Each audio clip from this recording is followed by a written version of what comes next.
making a sequel film to a cult classic, there are very high stakes. Not many sequel films do the original justice, but Blade Runner sequel is a masterpiece in itself. Every civilization was built off the back of a disposable workforce. Director Ridley Scott pioneered the ideas of sci-fi in 1982 by creating Blade Runner. This added to the genre this idea of rain, nighttime, and shadows.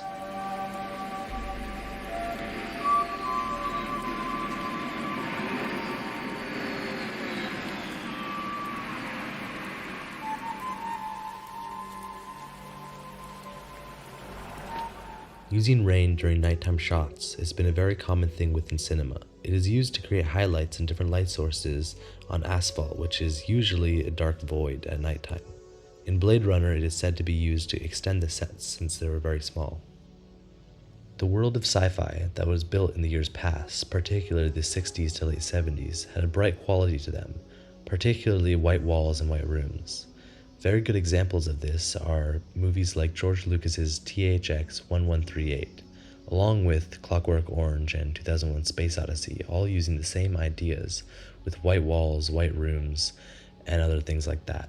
George Lucas would go on to create Star Wars, using white stormtroopers, white walls, white rooms, and the same ideas. But it would be forever changed in 1982 when Ridley Scott would create Blade Runner, using these dark themes. It's such a strong, unique world. In a funny kind of way, it overshadowed the story. And I think that's why people didn't get it initially, because I think they were a little stunned by the presentation.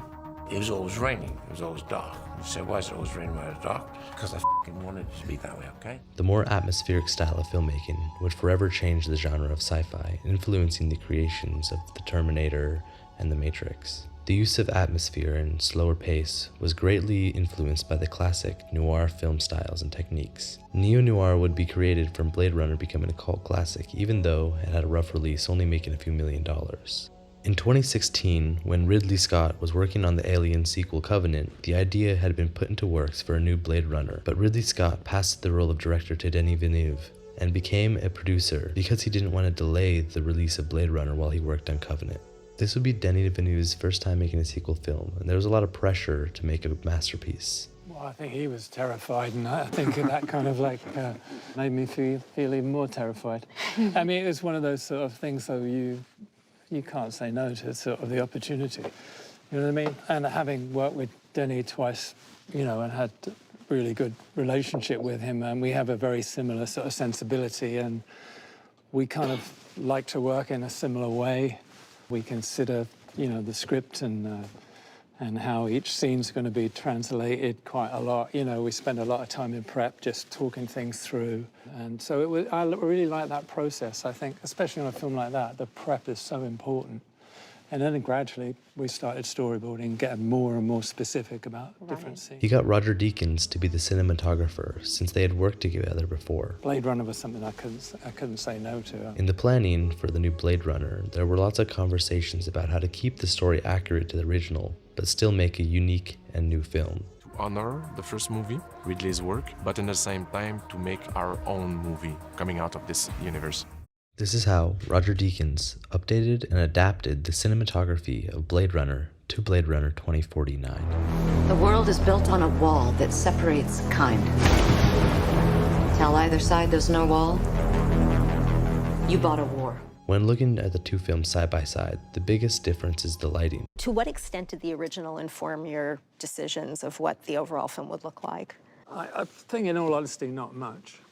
Obviously, it's got parallels because it's the same world 30 years on, but it's very much Denis' own take on the script. It's a film that could stand by itself. Yeah. And I'm not Jordan Cronenworth. I could not like Jordan, so I didn't even wanted to go there. I mean, I kind of like in a naturalistic way, in a much simpler way, and he's got his style was so much more classic and cuts and wonderful. I couldn't do that. This difference in looks is partly due to the cameras they used. Blade Runner was shot on film, whilst Roger Deakins decided to use the Arri Alexa XT Studio digital cine camera to shoot 2049. Film cameras work drastically different than digital cameras. Film is made up of thin, flexible strips of celluloid coated with a light-sensitive emulsion. When exposed to light, The emulsion captures the image, which is then processed by the chemical baths to create a physical copy of the image on a film strip. Film naturally has very high dynamic range, generally higher than any digital camera. This can allow Blade Runner to be more contrasty because there are more details in the highlights and shadows to work with when altering the looks afterwards. The first film I did digitally was In Time. Right. And we made the decision to shoot that digitally because of the kind of film it was. We Right. wanted something a bit... Actually, we wanted it a bit synthetic, but we were only going to use it for part of the film. Right. And then we just thought, well, it's not... I don't see any difference. And I just thought at that point, you know, the time had come to start shooting That was it, digitally. yeah. And That's how I felt too. Yeah, I don't really do anything differently. Oh. I don't put any filters on. And how much I do never you- have. I don't use fill light anyway, so... Roger Deakins prefers to use digital cameras when filming because even though in technical specs film has a higher resolution and better dynamic range, such as IMAX, it is extremely expensive, and the looks can be so close when lit correctly that it can be almost impossible to tell the difference. Roger Deakins will often film with a softer, more diffused style and stay away from high contrast. This updated shooting style helps contribute to the originality of the new film.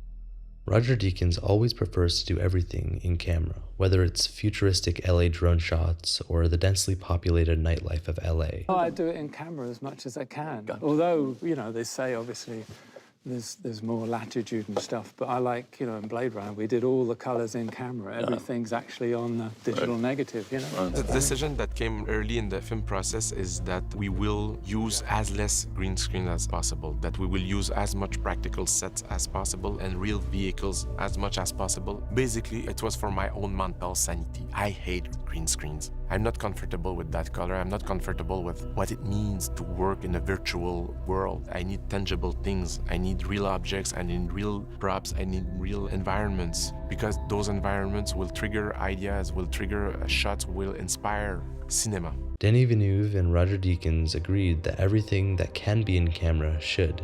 They would use minimal green screen. Since it is a sci-fi, it's really hard to cut down on the VFX shots, whether it's making a car fly or holograms in a futuristic city.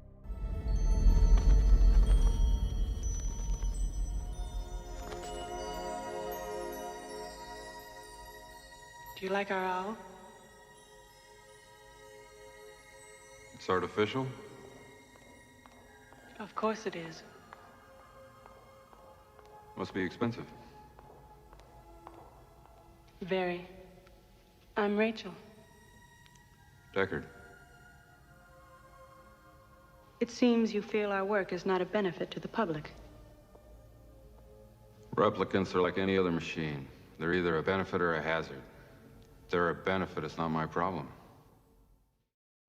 One of the most notable scenes that had direct influence from the original is the water caustic scenes within the Tyrell and updated to be within the Wallace Corporations in 2049.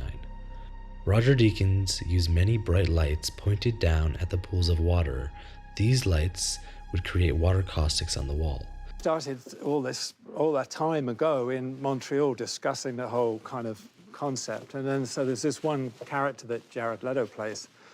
And I just wanted his interiors to kind of always be about moving light, as though he had this sort of sunlit interior in this world that's full of fog and snow outside, but he's created this artificial kind of world. So then I just started, you know, just trolling the web, basically, looking at different architects and the way they use light, and then, you know, discovering things like, you know, you have a water on a ceiling and you put light through it and you get wonderful caustics. And so it was all that. It was kind of, yeah.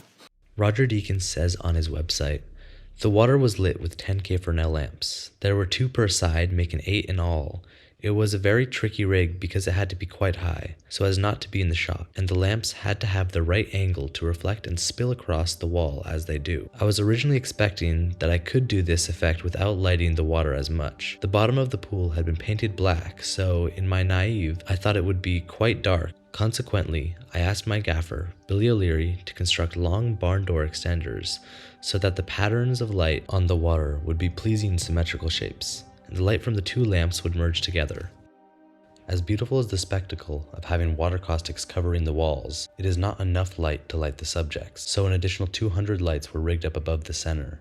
These lights, orientated in a circle, would slowly dim and brighten to give the feeling that the sun was moving. Blade Runner 2049 delves deep into the significance of color, using it as a powerful storytelling tool to convey complex emotions, thematic motifs, and eerie ambiance of the futuristic world. Colors are meticulously crafted and purposely employed, from the bleak, monochromatic landscapes to the vibrant splashes of neon. The strategic use of color within Blade Runner 2049 goes beyond mere aesthetics, acting as a profound narrative device that enhances the film's exploration of identity, human connection, and the blurred lines between artificiality and humanity. Orange represents discovery and enlightenment. Within many scenes where Kay unfolds another piece of the puzzle, you can see the color orange. Gray is the main tone of the dystopian future. In some scenes, gray is tinged with other colors such as blue and white to give the idea of a lifeless world.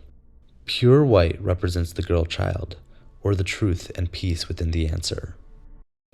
Just relax and answer them as simply as you can.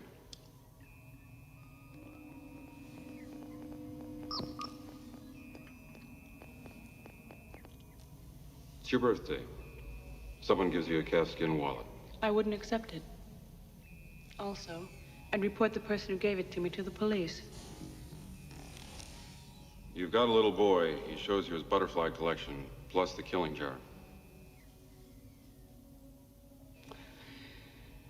This scene from Blade Runner 2049 uses the footage from Blade Runner as a part of it. But there are many other scenes from Blade Runner 2049 that have direct correlations to the original, like the water caustic scene we just talked about. But there is another very notable scene that was inspired from the original Blade Runner. That is the finale. Both finales in Blade Runner 2049 and Blade Runner have very similar looks, feels, and shots. You know, the sequence of the holograms with the Elvis singing, and it's like a futuristic Las Vegas. Maybe it's not futurist. I haven't been to Vegas for a while. Maybe it's like that now. And the idea, it's all kind of gone wrong. So it's kind of this confusion of different people and different ideas. But you figure out how you're going to do it. One of the big things that's about that was actually, well, how are we going to shoot it? We want this big space, but we can't afford the set. So I said, well, just do it in black. And I said, we just put black drapes up around. Couldn't have been cheaper. So we figured out this whole, I figured out, okay, I did, yeah. I figured out this whole rock and roll kind of lighting scheme. I did it with a company in Budapest who actually do rock and roll. And they had these lights and we worked together and programmed it all in. So we had this whole sequence of lighting, different lighting that goes with the different characters that appear on stage, and Elvis had it on spot. So it's a technical challenge. I'd never done it before in such a complicated way. It was great. It was great fun doing it, yeah. These updated visual qualities of lighting and color play such an important part within making Blade Runner one of the best sci-fi movies out there. But there's so much more to cinematography than just lighting and color. Roger Deakins talks about this in the GQ interview. I love sci-fi. One of my favorite films is Tarkovsky's Solaris, but I like that kind of sci-fi. I like something that feels kind of real. I don't like science fantasy. But you know, the approach is different, the kind of color scheme of Blade Runner, the kind of world you're creating. And you know, if we hold this shot, it's again like Andrei Tarkovsky or Melville or whoever, or Bresson, if we hold this shot a bit longer, maybe it'll mean something else. Maybe the audience go, why are we holding this shot? What's going to happen? You build a tension through the use of the shot, the frame, and just little camera movements. Denny's a master of that. I don't think you should move the camera unless you've got a very important reason for doing so. One of the primary goals of the camera movement in Blade Runner 2049 is to establish a sense of scale. The film showcases vast futuristic cityscapes and expansive landscapes. The camera often utilizes sweeping movements such as wide panning shots and long tracking shots to capture the immense scope of the world. You will notice within the movie there isn't many handheld shaky shots. The camera is always locked off either on a tripod or a gimbal. Roger Deakins isn't just considered one of the best cinematographers because he knows how to make a colorful or dramatic or quote-unquote cinematic shot. It's because of the way he can adapt a script to unique visuals, and sometimes that isn't making a beautiful shot. Though Blade Runner 2049 is a truly beautiful movie.